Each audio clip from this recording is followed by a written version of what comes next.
At the beginning of this story, this guy finally confesses his feelings to the villainess, only to be literally whipped into a bloody mess and mocked by everyone.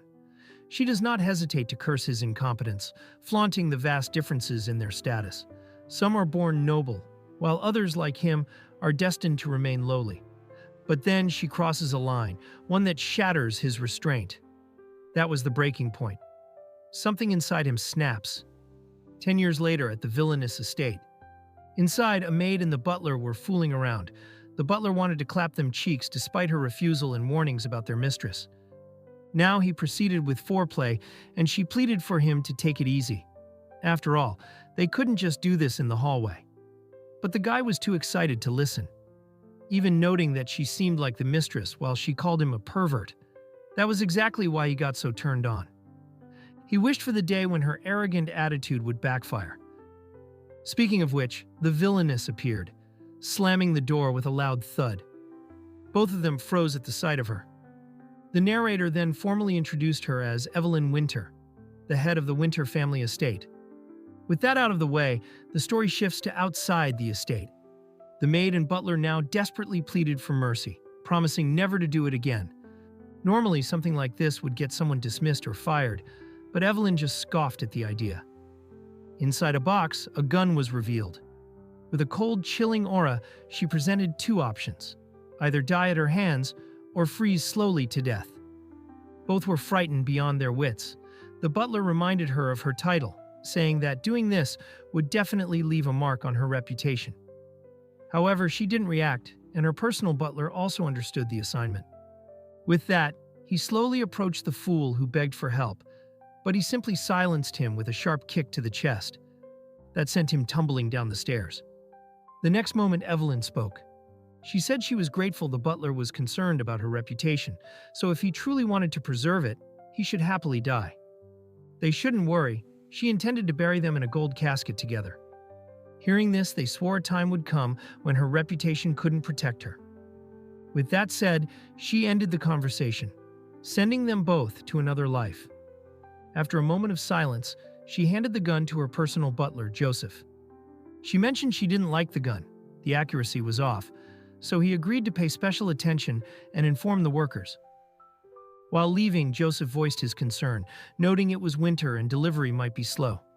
This caused her to reprimand him for thinking like a child. She suggested he tip the workers to get the job done faster. She hadn't gone far before something caught her attention. A maid tried to stop a little girl from hearing the noises outside. She immediately apologized to Evelyn, explaining it was the recent noise that startled her daughter. Evelyn, in turn, apologized and made an excuse that the sounds were meant to scare wolves. She headed inside with her daughter, asking about her well-being and what she was holding. The little girl showed her a drawing of a flower, one that was impossible to find in their region.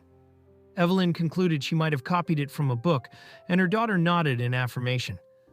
Evelyn was momentarily taken aback. She recalled the very first moment someone had offered her a flower. He went on to explain the great deal of effort he put into making it, and said if she didn't like it, she could just toss it in the trash. It turned out to be our protagonist. Now he was shocked as she complimented the flower. It was unfortunate that the flower had no scent, since it was crafted. This caused him to hesitate as his mind raced. Regardless, he lowered his head and promised to get her a real flower someday. In the end, she remembered the brutal scene and what she had done to him. Back to the present, she suggested her daughter Sherry should make the flower blue next time. However, midway through their conversation, another servant suddenly burst through the door, panting and exclaiming that they were in trouble. Calmly, she asked what it was, and the servant reported that their goods, meant to sail to the northern region, were all seized. We see literal shock on her face as the man continued. The people involved were the military, and they were obligated to root out ruthless nobles like her, making her furiously demand an explanation. Speak of the devil, the man in charge had just arrived at the Winter estate. While approaching, the servant noted his name was Jaleth Black. He was once a soldier but was recently titled the hero of the country after his crushing victories on the battlefield. Based on the situation, it seems Evelyn's goods were seen as supplies meant to arm the enemy, and those goods were weapons. Sorry if I forgot to mention that. Regardless, he warned them to be careful, as the colonel was no different from the devil. Later, we see Colonel Jaleth Black standing in front of the manor. Letting out a pop from his neck crack, he ordered his men not to drag her out. He would be heading inside to greet her, out of courtesy. However, his men stormed into the mansion, pointing their rifles at Evelyn and her workers, as she was a suspect of supporting the enemy. Meanwhile, the colonel apologized for the rudeness of his men. He humbly called himself a low-born soldier, basically a commoner. At the same time, Evelyn was utterly bewildered upon seeing him. As he continued speaking, memories of the past flooded her mind. Jaleth, once humiliated and bleeding, had struggled to speak. But she had just looked down at him with clear disgust. With gritted teeth, he had vowed to make her regret it for the rest of her life. We can all imagine, she gave our boy a purpose, literally carving the path for him to become the devil. Now she was shaken, asking what right he had to barge in. Well, he didn't respond to that. Now all dignified and composed, he apologized for wrongfully addressing her. After all, she was now the head of the family. Later, an inspection was carried out under royal decree. The House of Winter was suspected of colluding with the nation's enemy by smuggling military supplies. So, everyone associated with the family must cooperate with the investigation in order to uncover the truth. Disobedience would be treated as treason. Normally, the servants were worried since they knew nothing and had no involvement in family affairs. Evelyn instantly silenced them with her cane, calling them out for making a fuss. As workers of her house, she demanded they act accordingly. She then left, ordering the maid to fetch her tea. She could sense someone watching her. It was our boy, casually waiting upstairs. However, before the story proceeds, we get a brief overview of the monarchy of Altaric. Looking at a map, it's noticeable that the country is surrounded by powerful neighbors. Although Altaric had survived countless threats thanks to its royal army, the suffering of its people had worsened due to constant warfare. The Industrial Revolution also disrupted the social classes, leading to growing dissatisfaction and complaints against the royal and noble families. Against this backdrop, our protagonist entered the scene.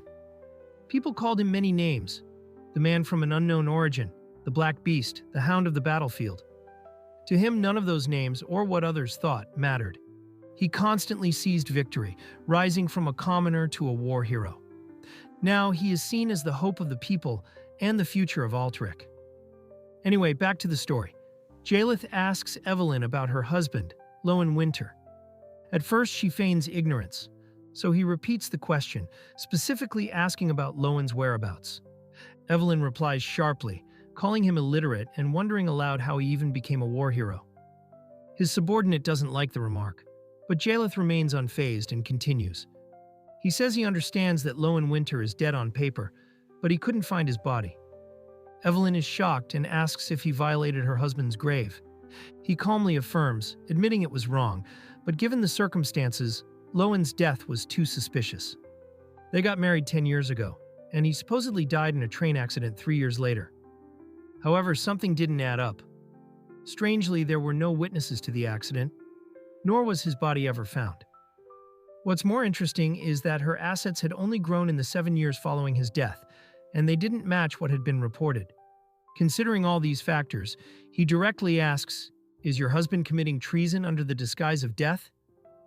At first, she is awestruck by his detailed analysis, before bursting out laughing like she'd just heard the joke of the century. She tells him he should have become a writer rather than a soldier. Still, Black, as cool as ever, asks why she hasn't remarried in the past 7 years. In response, she says she loved her husband. Well, he didn't expect that response. So she repeats her previous statement. Our protagonist finds it intriguing. He can't imagine how a villainess could be in love. Now he believes she should be the writer. In response to this, she spills tea on him, noting that she didn't find his joke funny. His subordinate instantly becomes alarmed. But Evelyn continues, saying she doesn't feel the least bit intimidated, even if he marched in with his soldiers just to blackmail her. She also advises him not to insult her husband, suggesting he bring proper evidence. With that said, she excuses herself, not forgetting to tell them to get out of her mansion. Later, while heading upstairs, she is surprised to spot her daughter. The little one begins trembling as if seeing a ghost. More so, it's our protagonist, now radiating a bone-chilling aura. Suddenly, he calls for Evelyn's attention. Apparently, he had almost forgotten to mention a crucial piece of information earlier. However, she isn't interested, but he reassures her. It's worth hearing. He doesn't fully understand the situation yet, but the weapons being transported to the enemy bore her house's seal. Now he drops the bomb, basically. He is only doing her a favor by investigating her husband, and if she fails to prove her innocence, she could be sentenced to death. Hearing this, she struggles to maintain her composure. She then places her cane on his chest. She suggests he cry and beg like before. Who knows? She might actually consider it, just for old times' sake. It's really bad that her arrogance makes her blind to the gravity of the situation. In one swift motion, he pulls her cane forward, also catching her in the process. He reminds her that she has a child now. With that, he gives his final words, advising her to be careful. Before departing, he announces his leave, hoping to see her the next day. Our boy manages to riz her at this point. Not a bad move, though. Next, we learn about the House of Winter, a founding contributor to the Altaric nation and one of the most loyal subjects to the royal family. For their merit, the family was granted the northern region of the kingdom, gaining enormous wealth from mining and the weapons industry. However, the Winters were blinded by their wealth, using any means, even underhanded tricks, to expand their business. In other words, their reputation was terrible. So, to repair it and restore the family's honor, the previous head arranged a marriage with Lowen, the top graduate of the Imperial Academy. In the end, Lowen died, leaving the family affairs to Evelyn. Well, instead of mourning her husband's death, she continued running the family business using the same methods.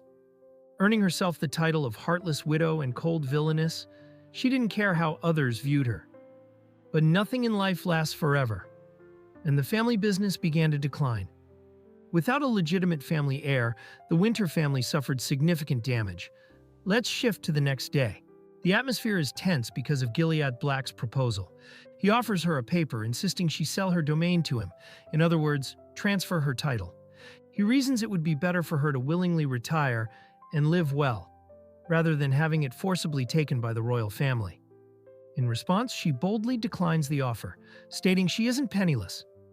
He replies sharply, pointing out her poor reputation, not to mention the decline in her mining profits. As long as they're seen as treasonous smugglers, she'll find it extremely difficult to make future profits. He slides the ownership document toward her. Basically, he's doing all of this for her own good. Looking at the document, she reflects and realizes he must have someone backing him. He doesn't deny it, and he's not someone she can confront. This dramatic moment prompts her to ask if he really cares for her.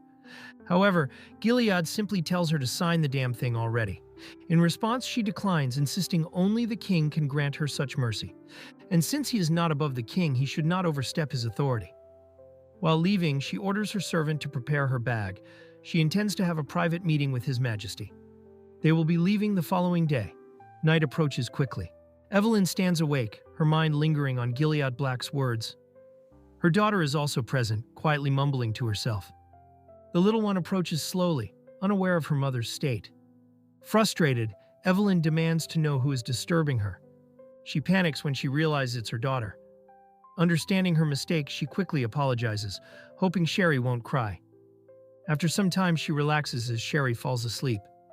Looking at her daughter, she feels reassured. After all, she is the head of the family, and no one can take that from her. After some time passes, the little one slowly opens her eyes. Seeing her mother asleep, she decides to fetch some warm sheets to cover her. And like that, she leaves silently. Later, someone approaches. Our boy, with an unsure look on his face, holding a bowl in his hand. Evelyn, still asleep, mutters her husband's name repeatedly. Gilead clearly has something on his mind, but proceeds to wake her up. A bit surprised to see him, she listens as he notes she hasn't eaten all day. He can't have her fainting from hunger, so he offers her food. However, she remains stubborn, like your Wi-Fi when you desperately need it. Suddenly, she's caught off guard as his hand brushes her face. He thinks she might be ill, asking if that's why she's lost her appetite. Immediately, she slaps his hand away, demanding to know what he was planning. In response, he points out that she has a habit of not eating when sick, which leads her to ask if this is his way of getting revenge. Honestly, that wasn't the case, because revenge only matters when the opponent is on equal footing. In other words, she's not worth considering as an opponent since she's practically too weak. This causes her to push him away. Annoyed, he grabs her by the neck. Irritated, she demands he let go immediately. However, he narrows his eyes and suggests she do it herself, if she has the strength. At first, he thought her arrogance came from her royal connections and believed she was strong. But he was mistaken. Anyway, he lets go, realizing she knocked the spoon off. So now she'll have to eat without one. She is bewildered as to why this is happening. However, Gilead Black, now serious, insists she doesn't resist. Well, this causes her to imagine a scene, though it's unclear if it's a memory. But I guess we'll find out. Anyway, he feeds her like a child, warning her not to be stubborn. Also, she needs to get used to what she is fed. Promising such a life isn't bad if she adapts. Also, it suits her expression. Suddenly, he feels something.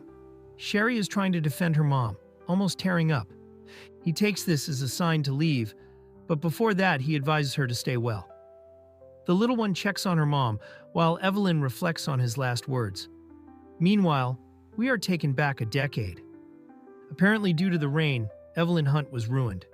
Black avoided contact when her hand came close to his, and she noticed this reaction. After a moment of silence, he suggested getting her something. She immediately stopped him by grabbing his hand, timidly asking if he planned to leave her alone in the woods. But he insisted she had caught a cold. However, she saw through his words, noting that he looked more feverish than she did, and adjusted his hair. She suggested he get a haircut and look her in the eye when speaking. Still, he firmly insisted on getting her something, but she immediately declined, stating that it was in order. Well, the scene was too much for him. With that, she comforted him. And no matter what happens, he would always be hers. Evelyn couldn't forget how innocent his eyes were, completely different from now. We shift to the present day. Her servant anxiously reports that her carriage is unusable. She stares silently, complaining inwardly. Gilead Black, seizing the opportunity, suggests she ride with him in his carriage. But she ignores him and instead asks how long it will take to be fixed. Hearing it will take 3 hours, she informs Gilead. In other words, she'll only leave in 3 hours. Gilead Black is somewhat in a hurry. So without warning, he carries her in a princess-style lift, leaving her flustered and shocked, resulting in murmurs from the servants. Furious, she slaps him, demanding he let go. This only annoys the soldiers watching their colonel get slapped repeatedly. However, Gilead remains unfazed, tossing her into the carriage. He reminds her of her current situation, while she can't understand how he's changed so much. Later, on the road, the carriage is filled with silence. Black breaks the awkwardness, expressing relief that bringing her food the other day was the right call. However, she isn't in the mood to chat. His presence only makes her sick. In response, he apologizes, suggesting she use the empty case so as not to mess up the carriage. This embarrasses her, so she kicks the case, wondering how someone who couldn't even look her in the eye is now acting up just because of a stupid hero title. Gilead just stares at her, ranting non-stop. As usual, he apologizes. Meanwhile, she still doesn't understand how he's changed so much. He doesn't even react to her provocation. Suddenly, she notices a scar on his head. We are taken back to that very day. We also see things from her point of view. She furiously demanded he leave while she was asking nicely. However, he didn't understand why she was doing this, apologizing like he had done something wrong. This only increased her irritation. As people began to gossip, seeing him still apologizing and pleading, her irritation peaked. With that, she struck his head with her whip, causing him to bleed. Back in the present, she reaches for the scar, only to be stopped by an irritated Gilead Black, who seriously asks what she was planning. Coming to her senses, she immediately pulls her hand back. She comes up with an excuse, asking if that's why he grabbed her hand so violently, then concludes that his master never taught him how to treat a lady. Honestly, she isn't in a position to say that. Not long after, his subordinate reports they've arrived at their destination. With that, Gilead Black steps out, offering his hand and suggesting they continue their discussion of the past some other time. However, in response, she notes that the memory of him makes her sick. Meanwhile, someone watches her from above, never expecting to see her again. He realizes how time flies. It's been 7 years, yet she remains a radiant beauty. The man grows more intrigued, thinking the time has come. Just so we know, his name is Victor Altaric, second in line to be king and brother to His Majesty. Later, Gilead escorts Evelyn to see the king. On the way, Victor Altaric approaches them. Both greet him warmly and formally, and he responds playfully.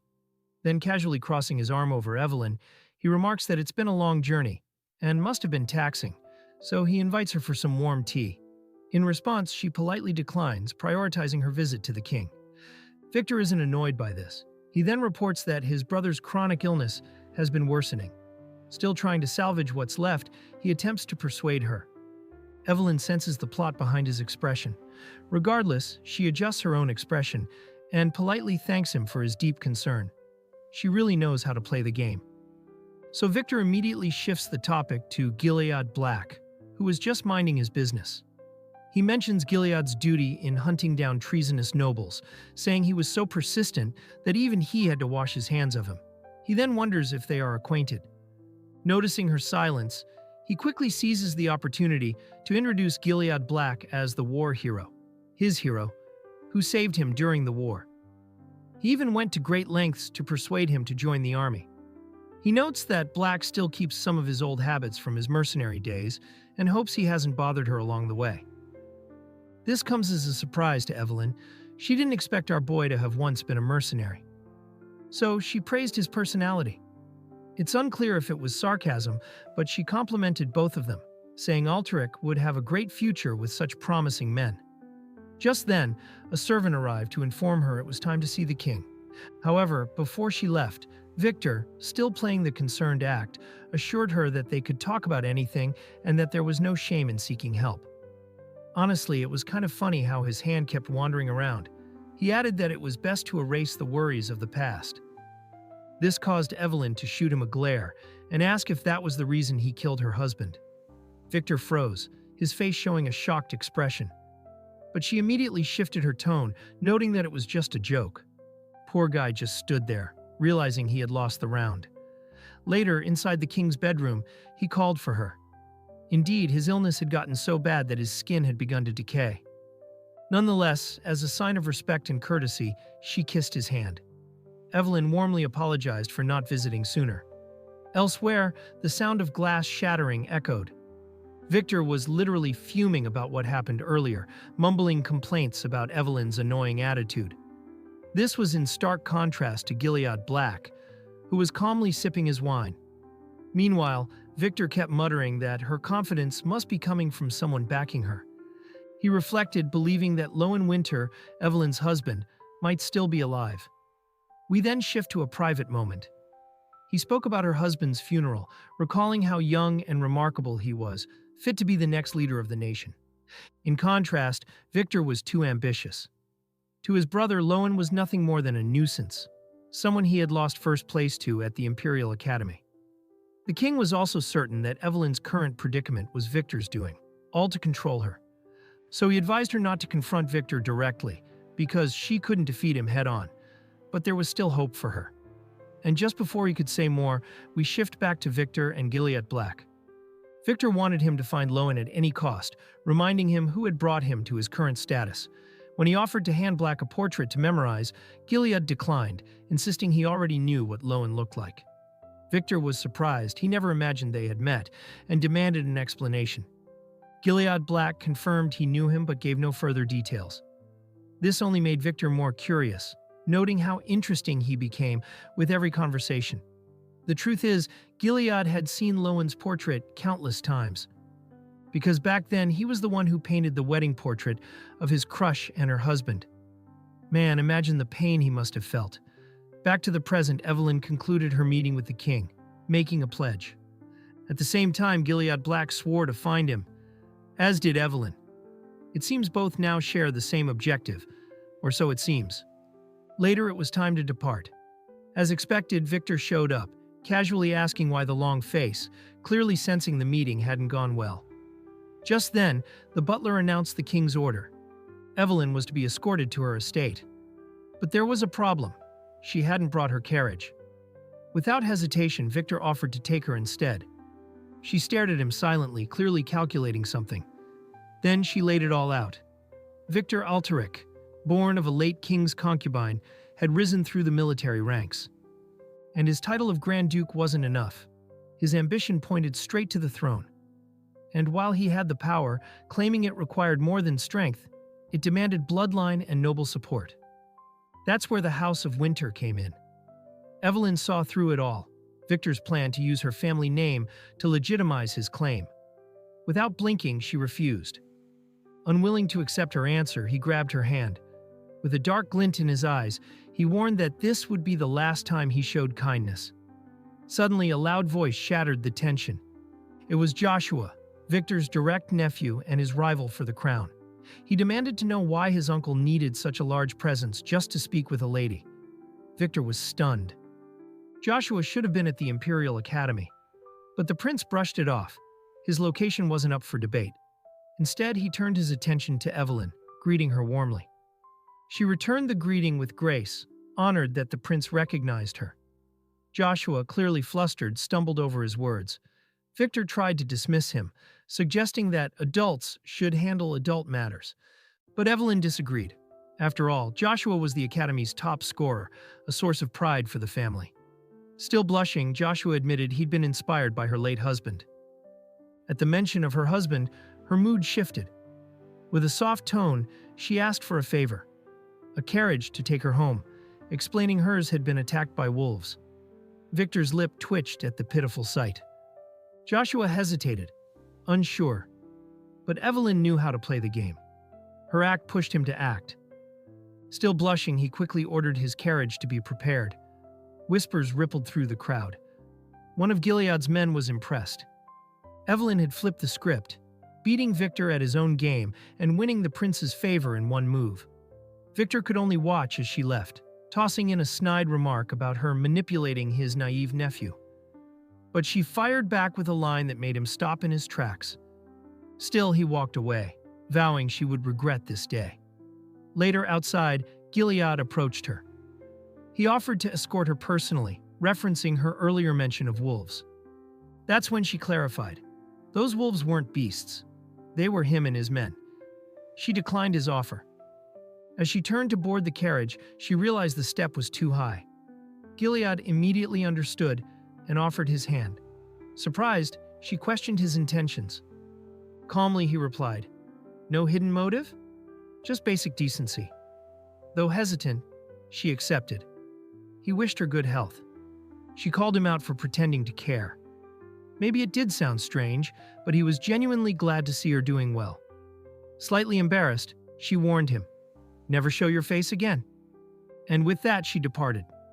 His men couldn't help but notice. He seemed different, lighter, almost happy. To explain it, Gilead shared a memory. Back then, Evelyn once said, "The beauty of the hunt is when the prey stops running and turns to face the hunter." That's what this moment was. She had something to lose, her child, her name, her pride, and that made revenge taste even sweeter. For that, he thanked her, for showing him what love truly is, pointless, painful. With a grim expression, he swore. Everything would be returned. In the next scene, we shift to a snowy region. Isaac asks Evelyn if she seriously intends to fix the railway. She reflects on this, her gaze lingering on the project before her. We learn about the project. Its purpose is to replace the unreliable sea route with a railway to Brighton Mine, as the region experiences continuous snowfall. This grand endeavor was originally led by her husband to expand the country's trade, and at the time it was a massive success. However, due to the serious threat posed by Altaric forces, a devastating explosion caused by a neighboring country halted the project entirely. Now, Isaac considers these factors and advises Evelyn to reconsider whether the threat level is still too great or if the entire design itself needs revision. Despite his concerns, Evelyn stands firm, convinced that the design is flawless. She also recalls her meeting with the king the previous week. In summary, the king needs her to support his son and solidify his stance. She agrees to take responsibility and promises to lead the Brighton project to success, to fulfill the long-cherished dream of both houses. Back in the present, she stresses the urgency of the project. At that moment, Gilead appears. He explains that the region is a civil project, and that she needs a permit to proceed with operations. Evelyn scoffs at the nonsense, pointing out that they're the ones trespassing on her property. In response, he feigns ignorance. So, she properly informs him that the project was entrusted to her by the king himself.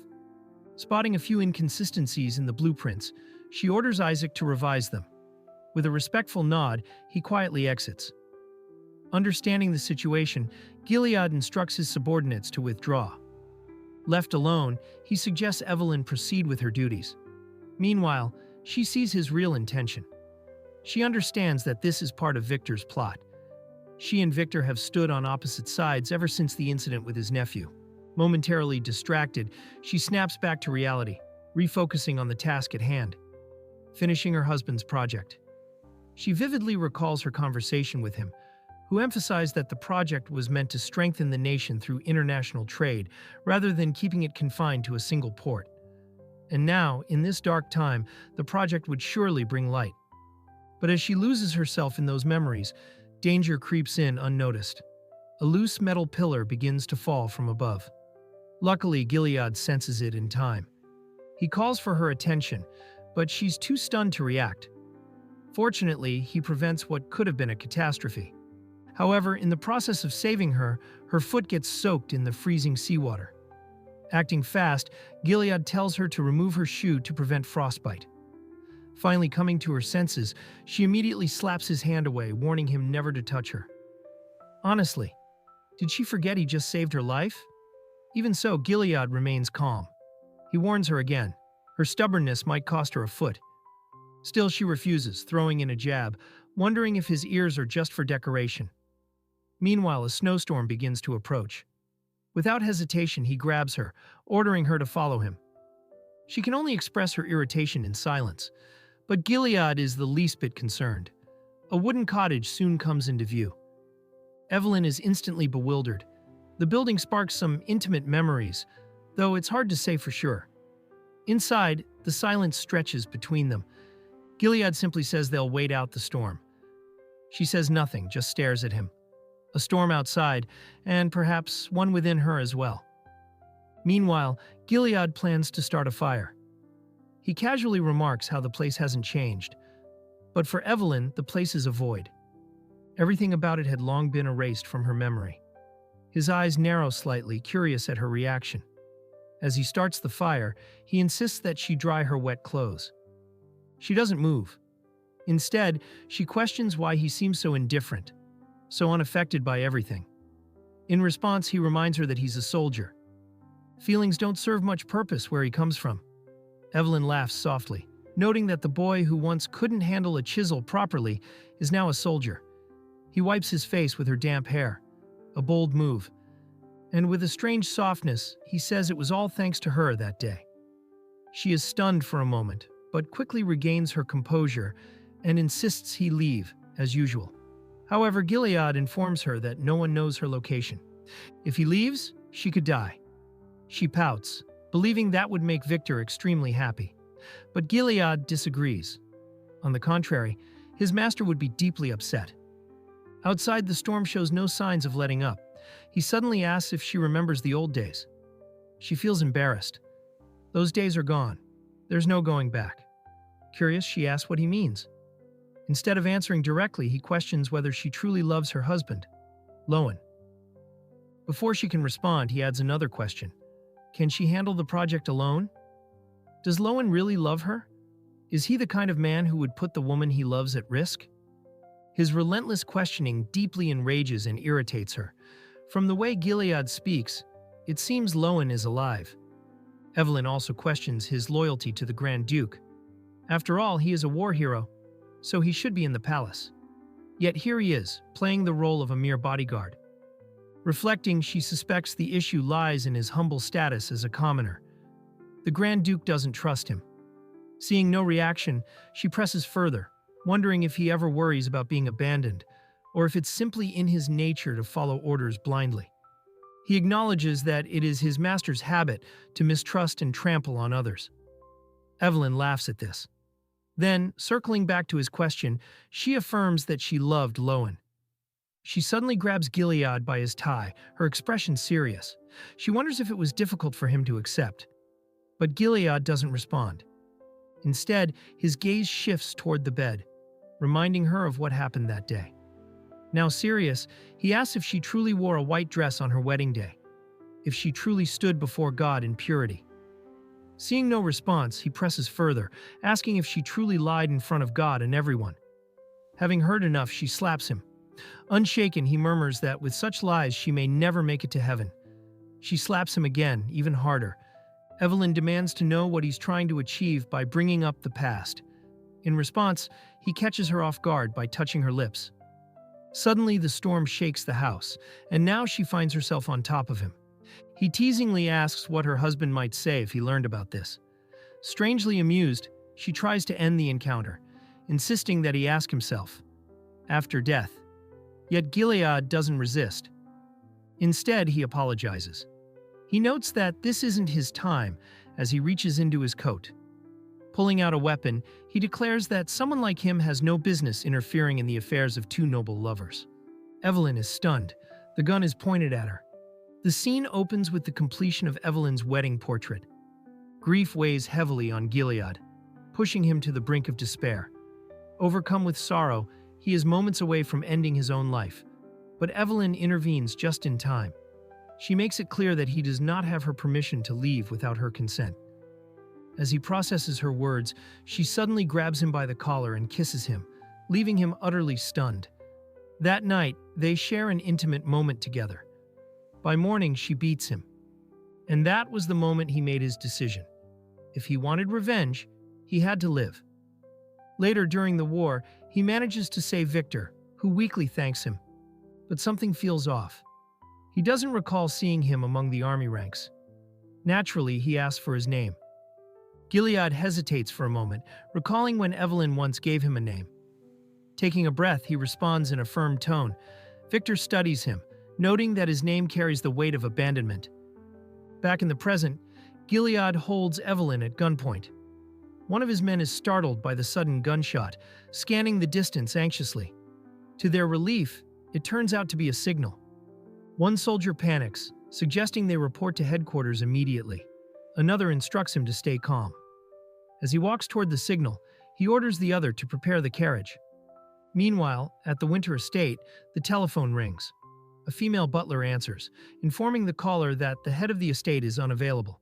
However, confusion sets in when she fails to understand what the caller means by a gift. Just then, the door slams open. The caller is revealed to be Victor, who chuckles at the perfect timing. He knows exactly what it means.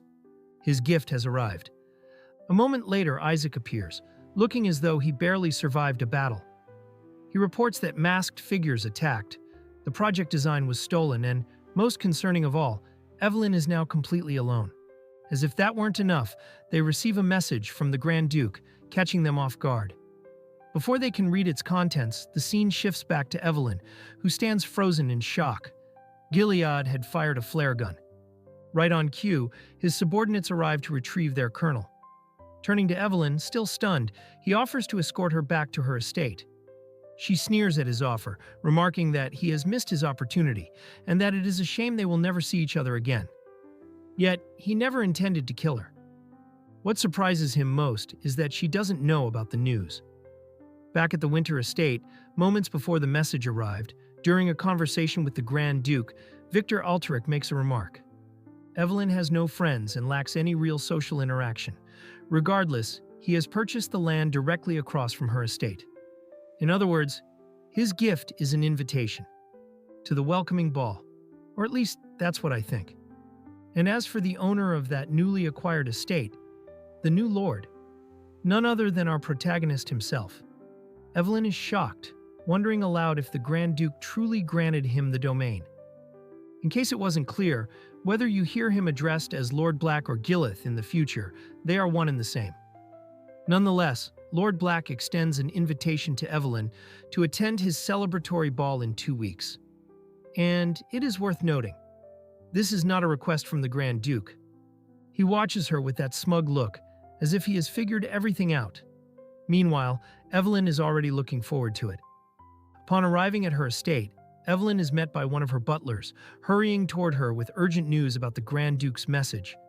However, upon seeing Lord Black at her side, his striking presence up close, both of the maids instantly blush, their cheeks turning a deep shade of red.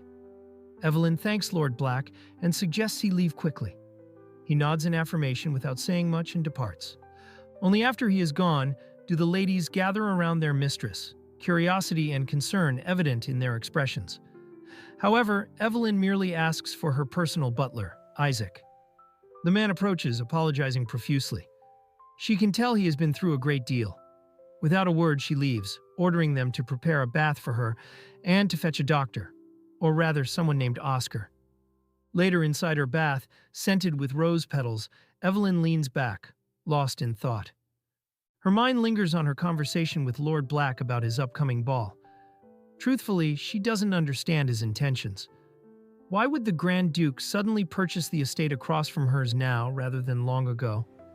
After a moment of reflection, she concludes it's simply one of his schemes to bring her down. The Grand Duke was truly a force to be reckoned with. She also remembers her late husband, his voice, his predictions. He foresaw the brutal battle for the throne that would follow the king's illness and the immense pressure their family would face.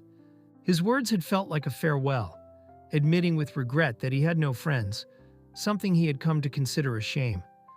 And now Evelyn realizes with chilling clarity that she is surrounded only by enemies.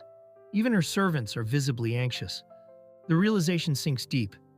She has no one to turn to. Lost in thought, she feels a small hand reaching out to her. Startled, she turns only to find Sherry, her daughter, eyes filled with tears. Concerned, Evelyn asks how she got in and why she's crying. But before she can get an answer, the little girl slips, falling. Panic surges through Evelyn. Quickly, she pulls her daughter out, scolding her loudly for her carelessness. Midway through her reprimand, she suddenly freezes. She realizes the child was only worried about her. Overcome by emotion, she embraces Sherry tightly, holding her close. She whispers assurances, murmuring that everything will be fine. As Evelyn dresses Sherry in fresh clothes, the sound of a loud argument echoes through the halls. Without warning, a young man bursts into the room claiming to be a doctor.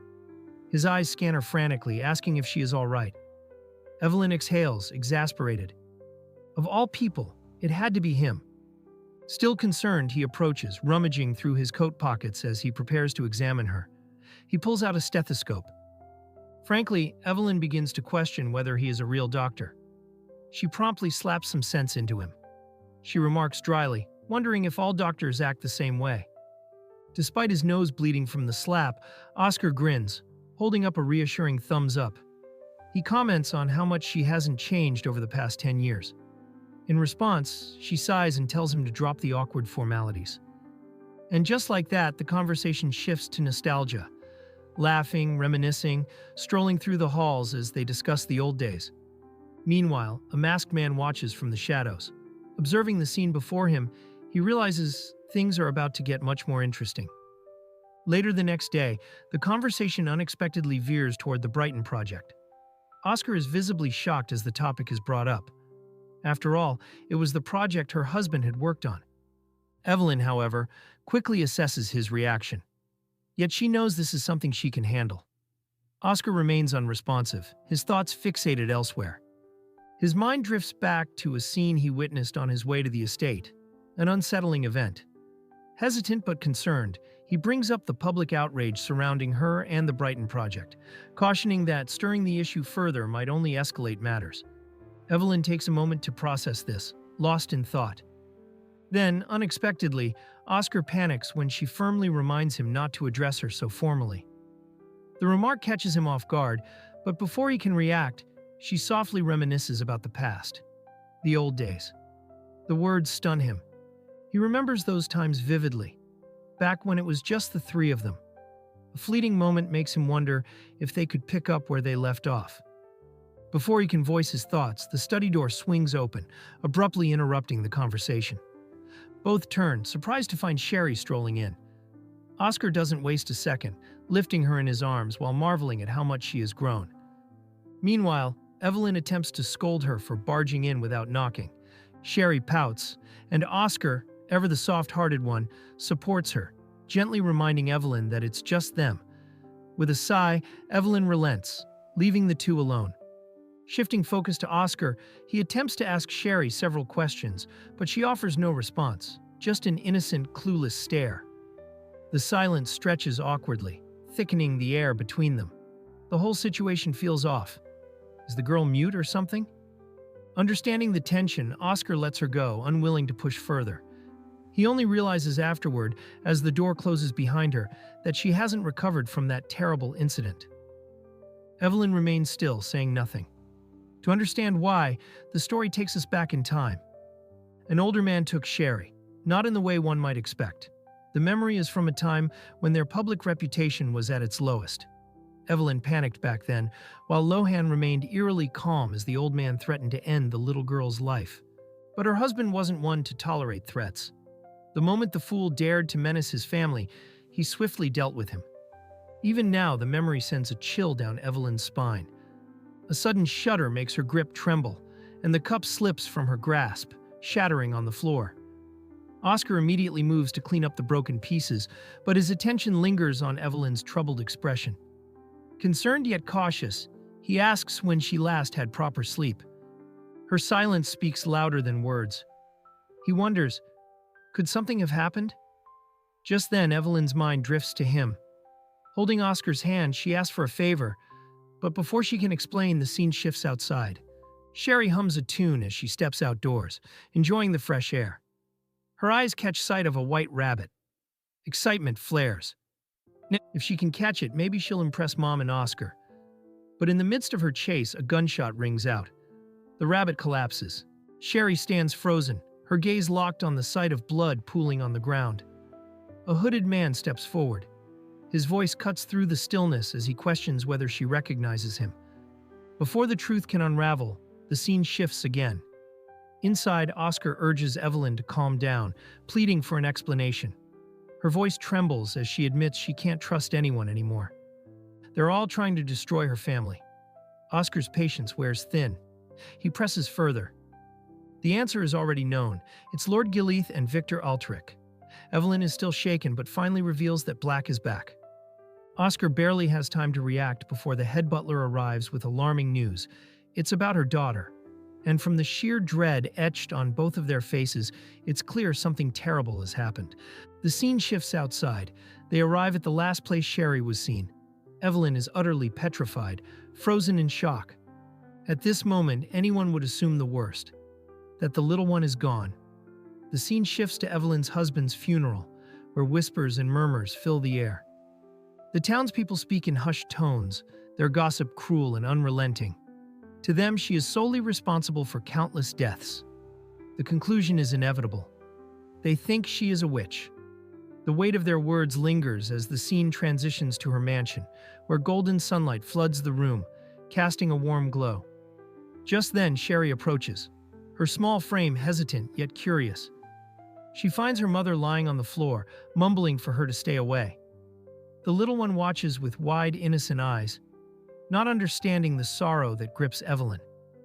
Evelyn begins to recount the tragedies, memories of a childhood shadowed by loss. Her cousins and uncle were gone, and now her husband. Everyone close to her seems to vanish one by one. A chilling thought consumes her. She's practically a magnet for death. Determined to protect her daughter, she warns Sherry to keep her distance. But the little one ignores the plea. Instead, she reaches out, offering comfort, attempting to cheer her up. Evelyn is momentarily stunned. The sincerity in those wide, innocent eyes urges her not to give in to despair. For the first time in a long while, she sees hope. The butler steps in, breaking her reverie, reporting that the guards are still searching the area. But Evelyn barely hears him. Her thoughts remain elsewhere.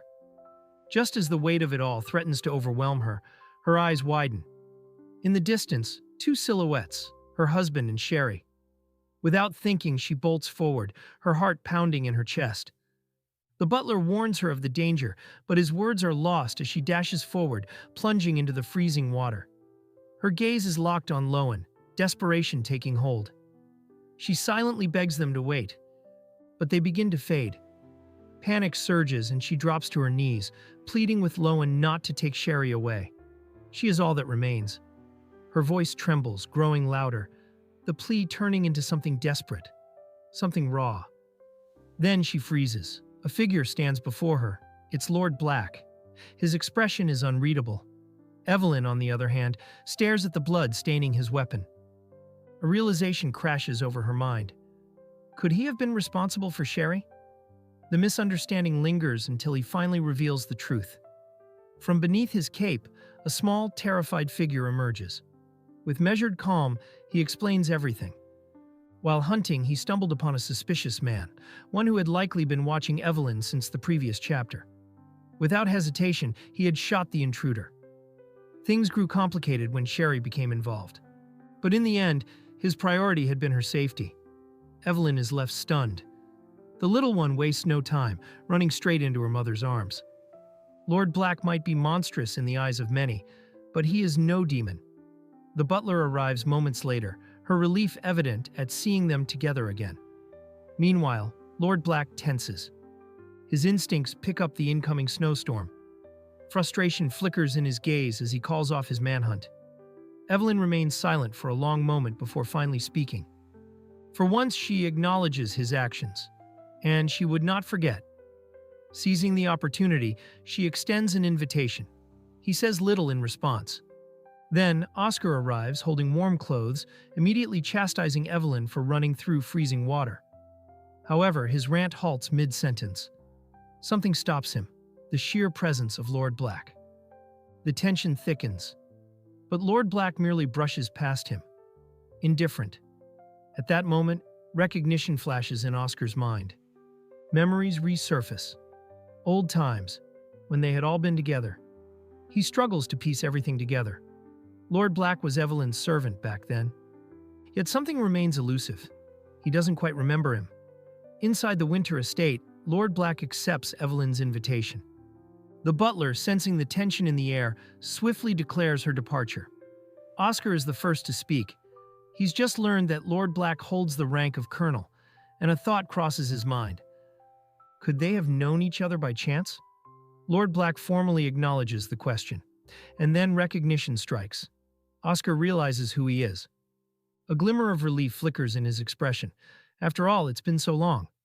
Lord Black responds with a measured nod, thanking him and asking what he's been up to lately. Feeling awkward under the direct question, Oscar scratches his head, helplessly insisting there's no need for formalities. Before the exchange can go any further, Evelyn sharply interrupts. She formally thanks him for saving her daughter.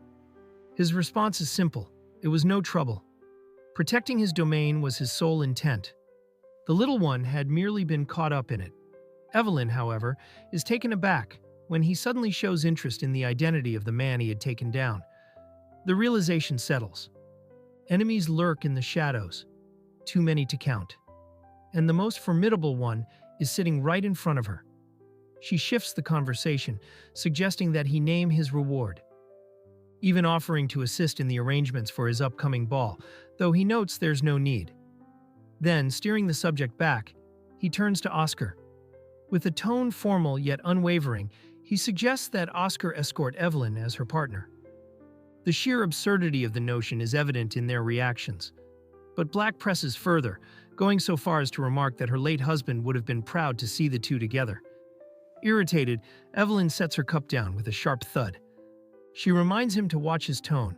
No matter how much the world may change, social classes remain. And for the first time, Lord Black does not apologize. Years spent as a servant are hard to forget, harder still to grasp. Perhaps that's why he keeps forgetting his place. Without awaiting a reply, he moves toward the window. Gazing out, he wonders aloud whether his reward still stands. He leaves no room for response. Instead, he gestures outside, noting that returning to his manor is impossible. In other words, he intends to stay in a guest room. Cut to nightfall. Oscar sits in his quarters, staring intently at the book before him. The poor man is utterly lost, unable to piece together the rapid turn of events since his return. So much had changed while he was overseas. But the most impossible thing? That the servant boy he once knew could now stand before them as Lord Black. Then again, change is inevitable. A realization strikes him. Something crucial. Elsewhere, Black and Evelyn stand alone. Oscar's eyes widen in shock. But before that revelation unfolds, cut to Evelyn.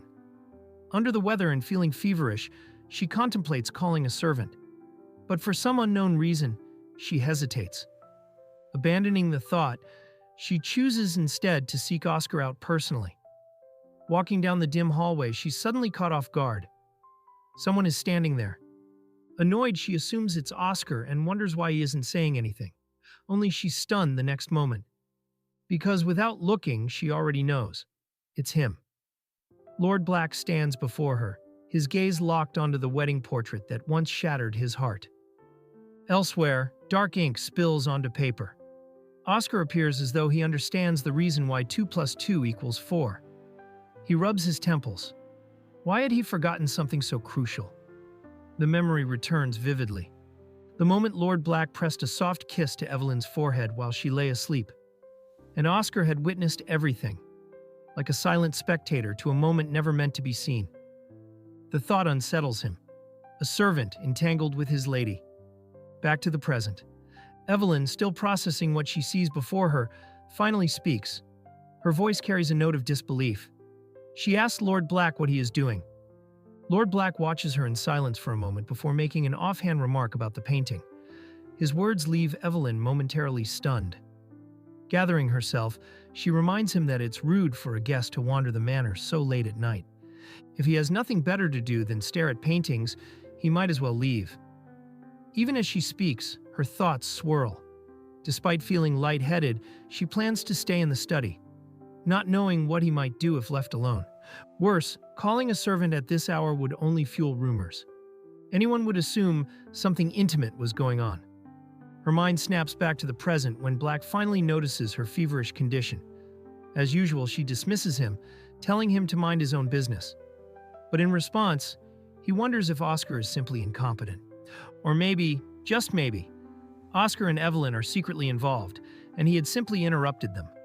Immediately, Evelyn rises to her feet, frustration evident. It seems Lord Black is moments away from receiving a well-deserved slap. Thankfully, she falters. The throbbing pain forces her to sit back down. She warns him not to speak nonsense. Yet from her reaction alone, Black can tell she's anxious. As always, she denies it. Since she refuses to call for a servant, he isn't about to let her faint. Interesting. It seems history is about to repeat itself. Except it doesn't. Even the translator seems annoyed, wondering what Black is waiting for and how he plans to take his revenge. Regardless, his attention shifts to the liquor. Evelyn chimes in, casually noting it's worth practically the price of 2 carriages. Black, curious, takes a sip. Evelyn is caught off guard when he suggests they drink together. Her gaze lingers on him intently, and for a brief moment she's taken aback by his appearance. She shakes her head. Snapping out of it, she blames her fever for clouding her thoughts. Determined to sober up, she reaches for her drink, accidentally grabbing the wrong glass. Black watches her indifferently. A moment later, she tastes the liquor and immediately complains it's far too strong. Without hesitation, he decides to help. Is he doing all this to get her to lower her guard? I wonder. Still, he remains detached, instructing her to drink slowly. But from Evelyn's perspective, all she sees is Lord Black, back when he was innocent. Moved by the memory, she reaches out, whispering his name affectionately. Unfortunately, this isn't one of those Chinese manhwa where the protagonist loses control and rocks the entire mansion. Instead, he instantly realizes she isn't fully aware of what she's doing. And just like that, she faints in his arms. Speechless, he understands things are becoming far more complicated than expected. Nonetheless, he carries her to the fireplace to warm her up. Just as he prepares to leave, he spots a servant approaching. To avoid complications, he plans to wait a little longer before slipping out. But then Evelyn stirs. She reaches out once more. Lord Black is genuinely caught off guard by the sudden gesture, her flushed cheeks, the soft, barely audible word, saying she was cold. For a second, he finds himself speechless. Regardless, Bro quickly avoids trouble. Or did he avoid trouble? The scene abruptly shifts to the forest, where Evelyn successfully snipes a fox. Satisfied with her marksmanship, she considers using the fur to craft a scarf herself. But after a moment's thought, she realizes it would suit him even better. Excitement bubbles in her chest at the achievement, only for it to vanish in an instant. A cold dread grips her. Her body stiffens, and then she collapses to the ground, petrified with fear. The sight before her is something out of a nightmare. Her uncle and cousins. Their voices rise in accusatory echoes, condemning her for leading them to their end. Desperate, she scrambles to flee, denying their claims, trying to escape the weight of their words. Then, right on cue, Lohan appears. Evelyn freezes, shocked to see him. But he swiftly reassures her, urging her not to be afraid. Without hesitation, he lifts her, carrying her in princess style. A quiet promise leaves his lips. He will protect her. Yet even in his arms, Evelyn's gaze catches something in the distance. She reaches out, calling for him, but he ignores her. Desperation builds in her chest. She screams his name, only to jolt awake, breathless and stunned. It was all a dream. Even more shocking, Lord Black is seated casually, waiting. He had clearly understood she was having a nightmare. Evelyn locks eyes with him, embarrassment washing over her. Uncertain, she wonders if she had uttered anything strange in her sleep. Black, ever composed, gently assures her there's no need to worry. Then, in a steady tone, he suggests she rest more. Her fever has gone down, which is good. That's when she suddenly remembers. The servants are outside. He acknowledges this as well and reveals that he has already planned how to slip away unnoticed. All she needs to do is rest. Evelyn finds herself speechless at his care. She cannot fully grasp his intentions. Is it simply because she's ill? Or is he like a predator, waiting for the perfect moment to strike? Her thoughts spiral, but she can't afford to dwell on them. Not now. Her head feels heavy. Deciding to retire for the day, she lets exhaustion take over, even if it means sleeping next to her enemy. The next morning arrives swiftly. Lord Black wastes no time. He departs for his manor at first light. Meanwhile, the sleeping beauty finally awakens, stirred by the early morning sun. Rising from the couch, she moves toward the window. Her gaze locks onto the figure in the distance, watching intently as Black makes his way back to his mansion. And then, cut to him. His fists tighten. Memories of the previous day linger. An irritating reminder. Especially that one moment when Evelyn dropped her guard entirely. That vixen. She knew exactly what she was doing. And he had been caught off guard. He exhales sharply, looking as handsome as ever, yet visibly annoyed at the same time. The day of Lord Black's grand ball arrives. Thanks to Victor Alteric's influence, only the most prestigious nobles and elites of the nation attend. Among them, some less than reputable figures. One particularly blonde noble catches murmurs of disdain. Rumor has it that he is a reckless gambler, desperately seeking financial support to escape his mounting debts. The conversations within the ballroom are lively and varied, shifting from politics to scandal. But soon, all attention turns toward the newly established juristocrat, Lord Black, standing amidst the crowd, effortlessly commanding their gaze. Just then, Victor Alteric approaches, a wide grin stretching across his face. He compliments Black's choice of attire, teasing that he's gone all out tonight. Then, with a knowing smirk, he suggests that Black begin introducing himself properly to the elite. After all, he's the hot topic among noble ladies. Now, with amusement laced in his voice, he asks how Black feels about effortlessly charming them all with nothing more than his presence. To this, Black remains silent, lost in thought, his expression unreadable. Before the exchange continues, one of Victor's close friends arrives, interrupting their conversation. Understanding the situation, Black steps back, giving them space. Yet his mind lingers elsewhere. Meanwhile, at the winter estate, Evelyn browses through various dresses in preparation for the ball. But no matter how luxurious, none seem to satisfy her. One of her attendants watches in stunned silence. The dresses were designed by Alteric's top stylists, with select pieces imported from abroad. Yet Evelyn remains unimpressed. Instead, she instructs her butler to retrieve a dress from her wardrobe. Confused, the attendant hesitates. Evelyn clarifies, it is the only dress inside. Back at Lord Black's estate, a special guest arrives. Victor, ever playful, insists that Black personally welcome the guest. After all, she is a gift from him, the most noble lady in all of Alteric. Keeping a composed exterior, Black inwardly braces himself. Stepping out of the carriage is the renowned beauty, Sonia Perez, the lotus of the nation. Her greeting is graceful, measured. Truly, Victor spared no effort on Black's behalf.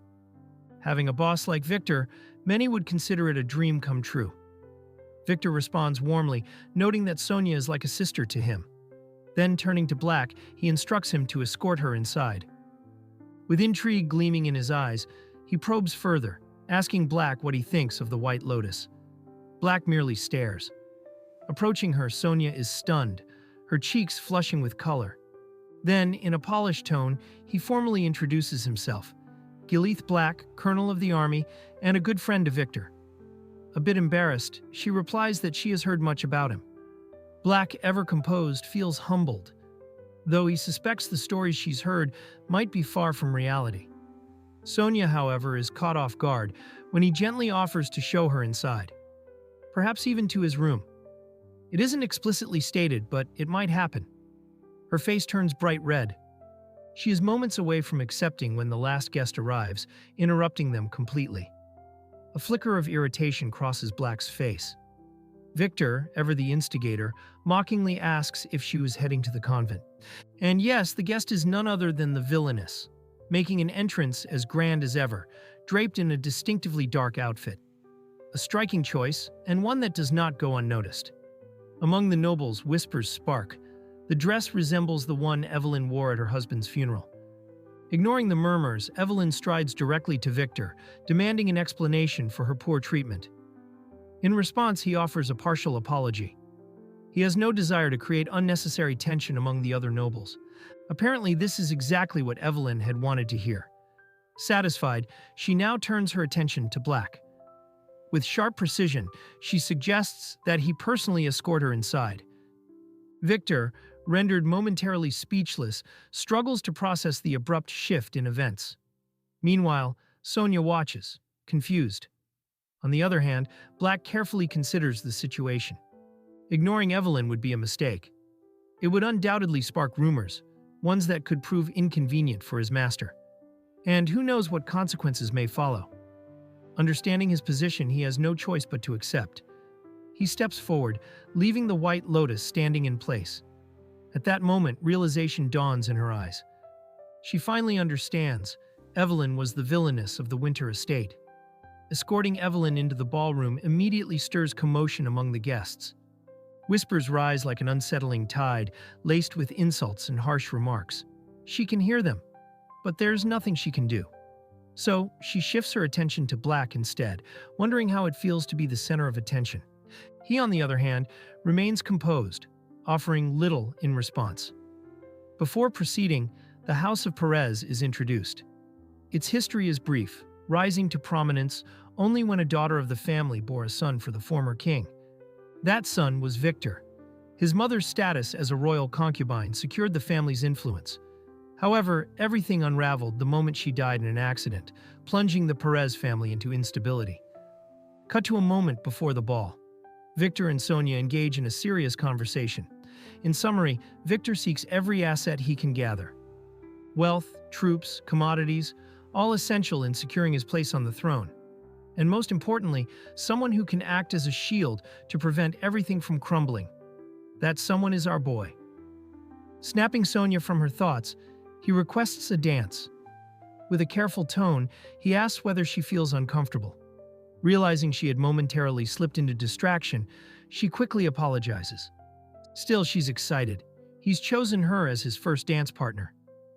As the two begin, nobles murmur among themselves, noting how well they complement each other. Speculation soon follows. Many conclude that Victor intends to make Lord Black a son-in-law of the Perez family. Meanwhile, Sonia watches Black carefully.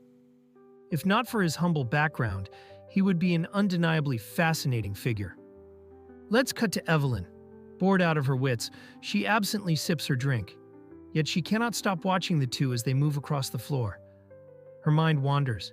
She recalls the time she caught him off guard, with an unexpected request, asking him to be her dance partner. He had initially refused, but she insisted. With the ball approaching, she didn't want him making her look bad. In the end, she teased him into agreement. It had amused her how easily flustered he had become. Back to the present, she mentally traces every movement, silently reciting their steps as she watches them. Just as she finds herself lost in thought, someone calls her name. She turns, momentarily stunned. Victor approaches, moving with deliberate calm. He has been observing her for quite some time. She has no dance partner. Sensing his intention, she immediately rejects the idea, preferring instead to sit and watch the others. The nobles take note of this exchange. Undeterred, Victor presses on. His offer, he claims, is meant as a gesture of consolation. Evelyn replies sharply. His brother, the king, has already offered enough consolation. Victor exhales, visibly disappointed. He had hoped they would have reached a better understanding by now. Still, he insists. The song is about to change. It's the perfect opportunity. At the same time, Sonia missteps. A misplaced foot lands right on Black's. Instant panic. She apologizes profusely, but his attention is elsewhere. Eventually, Evelyn is left with little choice. She accepts the dance. Though irritation flickers in her expression, she steps onto the floor. Sonia notices. Quickly turning to our boy, she sees confusion settle in his eyes. He watches them, trying to understand what's happening. Shifting to Evelyn, she is caught off guard by Victor's concern. He inquires about her recent business activities, prompting her to thank him for the interest. However, Victor Alterich doesn't seem to follow. Sensing an opportunity, Evelyn challenges him. The so-called gift he sent was Isaac, her worker responsible for handling the Brighton Bridge project. Victor denies any involvement, feigning ignorance. Her expression hardens. She presses further, asking if he truly had no hand in Isaac's situation and the missing blueprint. His response is unexpected. A teasing smirk crosses his lips as he proposes an alternative.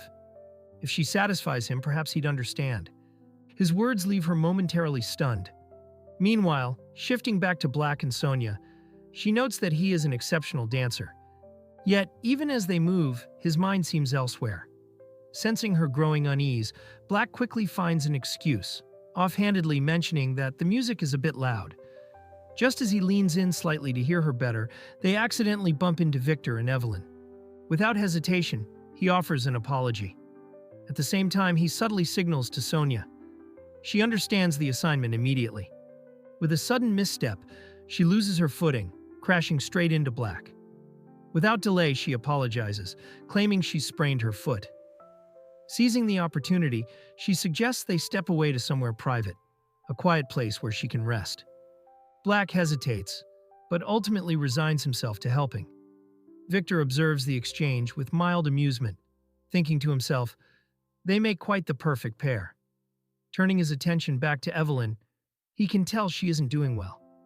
Yet, she deflects, telling him to worry about Sonia instead. His smirk deepens, amused at her cluelessness. Then, lowering his voice, he slows their dance, casually suggesting she stop playing hard to get. The remark leaves her stunned.